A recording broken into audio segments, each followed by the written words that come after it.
Welcome back to the Rangers News YouTube channel. My name's James Black and I'm joined again by Jordan Carlisle. We have a wee look back at last night's fantastic Europa League win over Lech Poznan at Ibrox.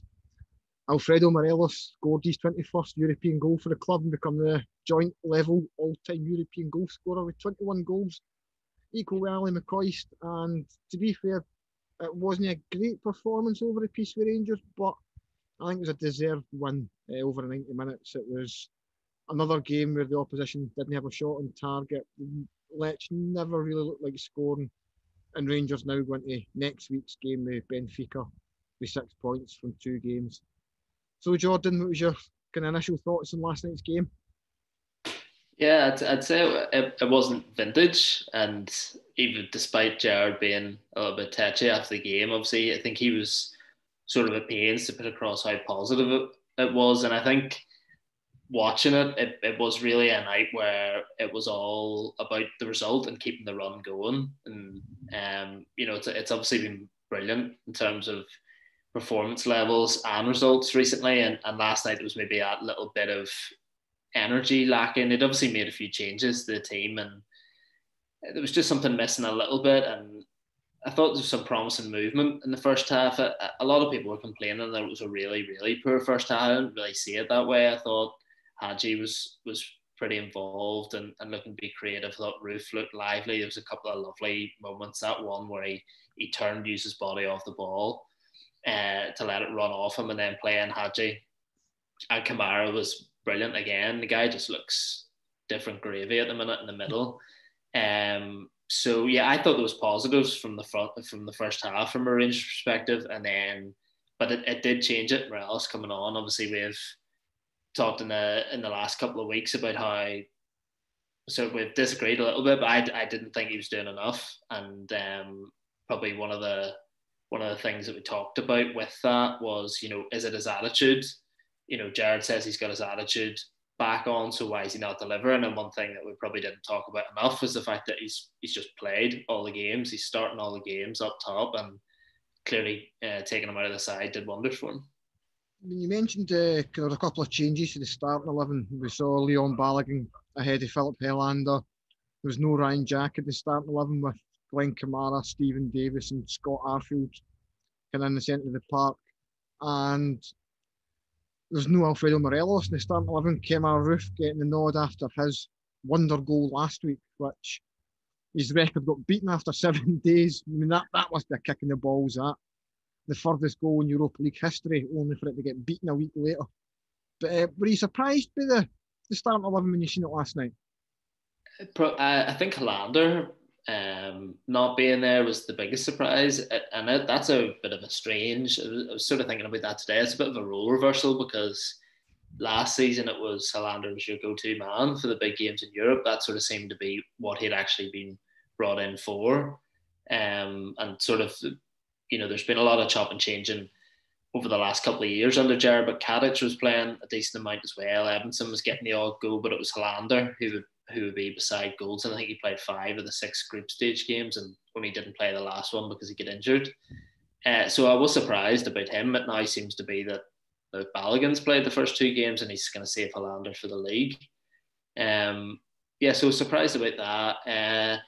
Not overly surprised at Roof playing and getting, but I knew he wasn't going to play the whole game. 60 minutes was fair enough. And Ryan Jack missing out on a big game is also interesting, but I think the premise of it is it's a really big game, and I thought Poznan were a decent side and pretty well organised, but Gerrard knows that Sunday's more important. So in terms of keeping Morelos fresh, Helander fresh, Aribo fresh, and Ryan Jack, those are 4 key men for the weekend. So I think that was probably part of his thinking there. Yes, I mean, the game itself, you mentioned kind of the overreaction a bit to the first half performance. I think for me, at least, another night, we could have went in at half time 2 or 3 nothing up.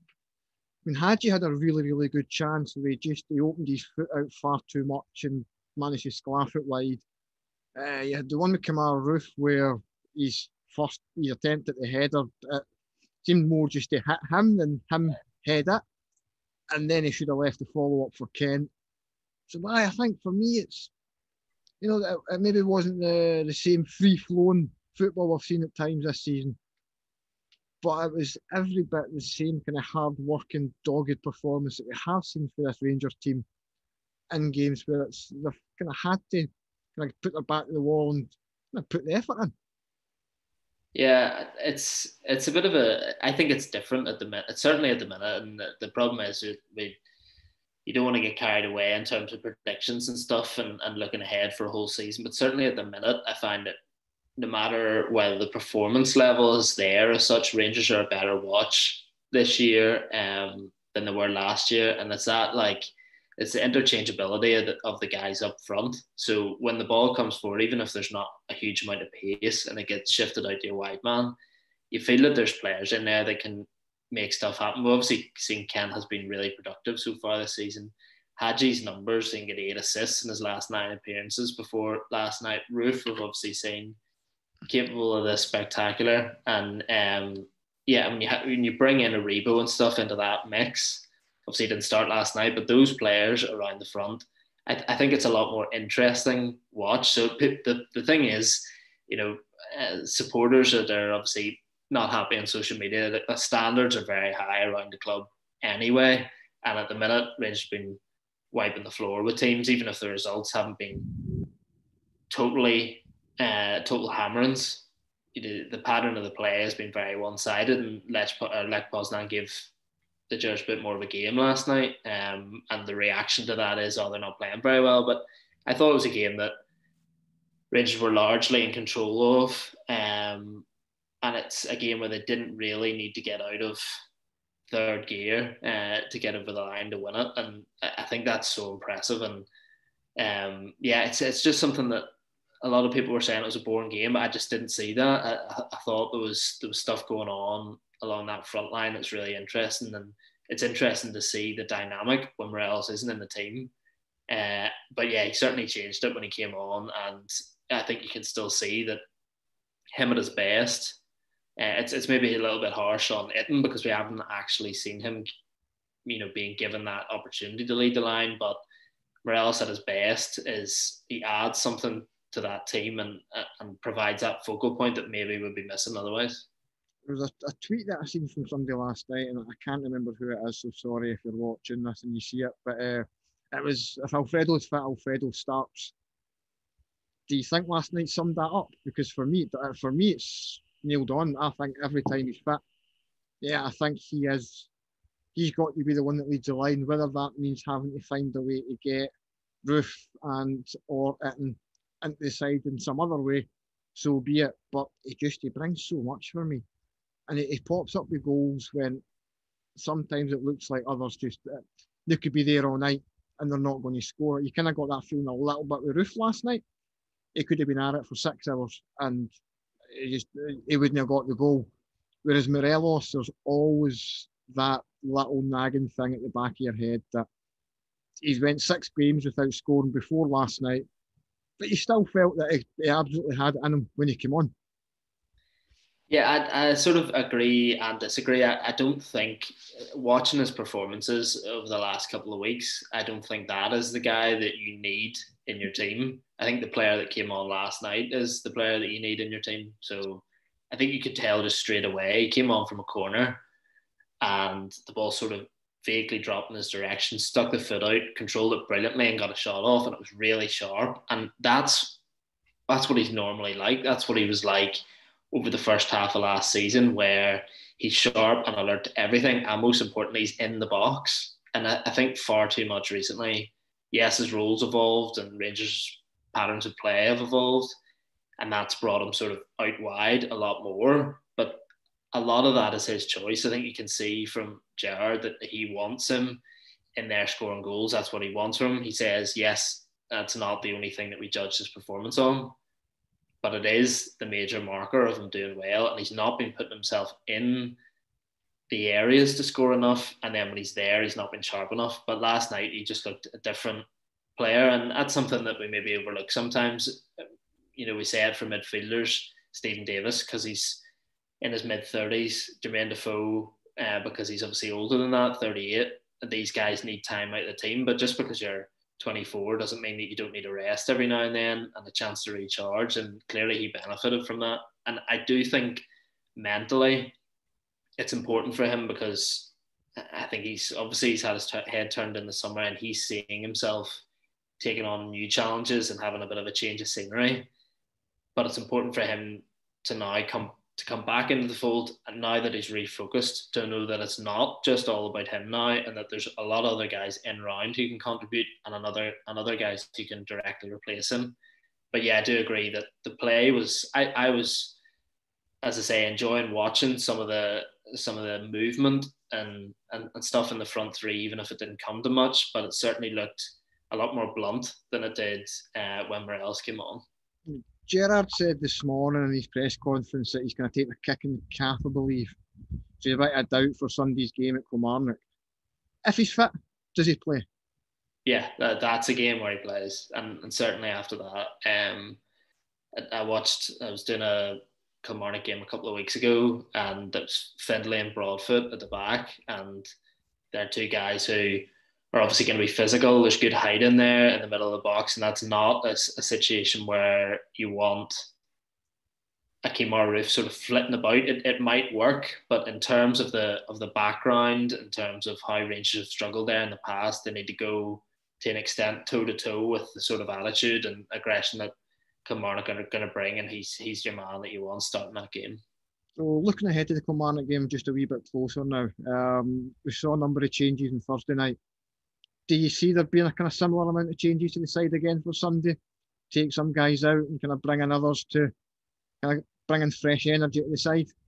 Yeah, I think there will be changes. Sort of off the top of my head, I think, well, McGregor will stay. That's one thing that we probably need to mention, that in the last 5 games, a Rangers keeper, it was McLaughlin for the first one, but a Rangers keeper's only had to make 1 save, which is unbelievable. It does say a little bit about the opposition's standards in terms of the final third, because Lech had a few opportunities last night which they should have done better with. But it's an unbelievable stat to have that. That's everyone was talking from the Celtic game. That just shows how dominant Rangers were. To leave Parkhead, they didn't have a shot on target, but to do it in 5 games and only concede 1 shot on target, and it was against Livingston, who, with respect, are lower down the pecking order than Lech Poznan and Standard Liège. So that's a brilliant return, and yeah, he's certainly not going to be fatigued. So he starts, and then I think Hollander to come back in, Jack to come back in, Aribo to start, and Morelos to start. So potentially 4 through there. I think there'll definitely be a few changes myself. I'll be interested to see as well whether he risks Calvin Bassey ahead of Borna Barisic. We know Barisic has had a kind of few niggly injuries in the last few months, really. He's been back in the team. He played 90 minutes last night. But I just kind of get this sense that Gerrard's always a wee bit more apprehensive when you go to places like Kilmarnock with the plastic pitch, and it's sometimes he'll look at the bigger picture in terms of the player's fitness rather than just going there and getting the result that we all want and crave. Yeah, he obviously has, from Jamie Murphy picking up his injury there and him being an important player under Gerrard at the start, and then picking that up and then essentially leaving with barely playing again. It's something that definitely plays in his mind, and Barisic had problems in his first season. I'd sort of go as far to say, though, that given the circumstances that are coming into this game, I think this is the biggest game of Rangers season so far. And, you maybe take out the Galatasaray game in terms of the financial benefits of qualifying for the Europa League. But in terms of the league, after doing that at Celtic and sort of putting the pressure on after that and all the things that are going on in the Celtic camp, it's so big. Because if Rangers go to Rugby Park and lose, which we know has happened in the recent past, then 1 in 9 at Rugby Park. What does it say? I think it's 1 in their last 9 league games there or something. That's a shocking record, and it's a mixture of Kilmarnock teams overachieving, Rangers going there and throwing every plan out the window, and also of individual mistakes. You think of the Joe Worrell one, which was just the images, the still images of that still float around Twitter, and you see them every now and then about how he's got himself into that predicament from there. But yeah, it's one of those ones where it's just so important in terms of if Rangers slip up, yeah, it's essentially level playing field. So there's all this pressure, supposed pressure on Neil Lennon's job and all that. But if Rangers go there and lose, Celtic just have 2 games in hand to match it up and go level. So, and then there's very little to show for this fantastic run. So I think it's all guns blazing. It's the best team you can pick, because if you look at that and you beat Kilmarnock and then it's Hamilton at home, which was also a defeat last season, but it's something that, given the form they're in and the form that Rangers in, should not be a problem for the international break. But it's absolutely imperative that they get 3 points on Sunday, much more so than going to Benfica and getting a result. So I think if Barisic is 85%, 80% fit, he starts. He's obviously got trust in Bassi, and he played him at Motherwell, which is also a potential banana skin of an away game, and he did very well. But I think sort of his hand was forced there. Or no, not necessarily. I think that was a resting job, but this is a bit of a different kettle of fish on this pitch. So yeah, I think the strongest team possible. I was going to ask you about the Benfica game, but you kind of answered it already just there in your answer. Just whether it would be very much a Benfica's on the back burner. It's almost a free hit, if you want, in that you can. But as much as I think that's very much a winnable game, you can afford to go there on Thursday, lose that game, and not really lose anything out of it. Worst case, Lech or Standard pick up 3 points in the group stage, but you're still second. It's not the end of the world. But if you drop points on Sunday, it starts things becoming just that wee bit more tetchy, and you start handing Celtic lifelines back into the title race already when the momentum's very much in Rangers' favour just now. Yeah, I think if you said Gerrard right now, you can only have 3 points from the 2 games. It absolutely take it from Kilmarnock. He's not the sort of guy, and I don't think the Rangers setup and the mentality at the minute lends itself to, I will go over to Portugal and we'll mix it up and we'll not really care. I think how it goes, we'll just not just. They're not going to be making up the numbers there. They'll go with a game plan and they'll certainly try and get a result, which they are well capable of. But just in terms of the grand scheme of the importance of it all, really, this leading into this Sunday, and as I said, I think you could tell that by some of the team selections last night. It's meant that even if Roof doesn't start, he's got 60 minutes under his belt. Aribo sort of built himself up recently, and you've got a fresh Jack, a fresh Aribo, a fresh Hollander, and those guys are going to. Morelos, who's back on the goal trail, and hopefully from a Rangers perspective in the 6-yard box instead of at the corner flag. And I think it's just massive, and he will know himself. He'll also have a bit of hurt, I think, Gerrard, the fact that he's struggled at that ground when you look at his resources and what's available for Killie, that just shouldn't be the case. So it's a bit it's Killie and Hearts, isn't it, really, that have been the away grounds that he's really struggled at, and he'll want to put that right on Sunday. Otherwise, a lot of the achievements of the last couple of weeks will be kind of undone. So just to wrap up and put you on the spot, I love doing this. Score prediction. I don't know. You also do it every time, and I also don't think in advance. Nobody ever does, man. Nobody ever does. I think it'll be tight. 2-1 Rangers. I'm going to go 2-0. I think defensively Rangers have been too good. And Kilmarnock's one of these teams that, as much as they've kind of maybe punched above their weight in an attacking sense this season, I very much think they're going to revert to type and be, that kind of archetypical Steve Clark slash Alex Dyer side, and defend for their dear lives and hold on and hope they can catch something in the counter. But yeah, I think it'll certainly won't be comfortable. I don't think it's not going to be one of these games like we've seen at the weekend where you pick up a 2-0 win and it could have been 4 or 5 realistically. I think this week it'll be 2-0 and it's going to be one where it's a hard fought one. So we'll be back again with more about the Kilmarnock game starting next week. We'll have coverage building up to the start the Benfica game in the Europa League and plenty more to come. So thanks for watching and remember to like and subscribe.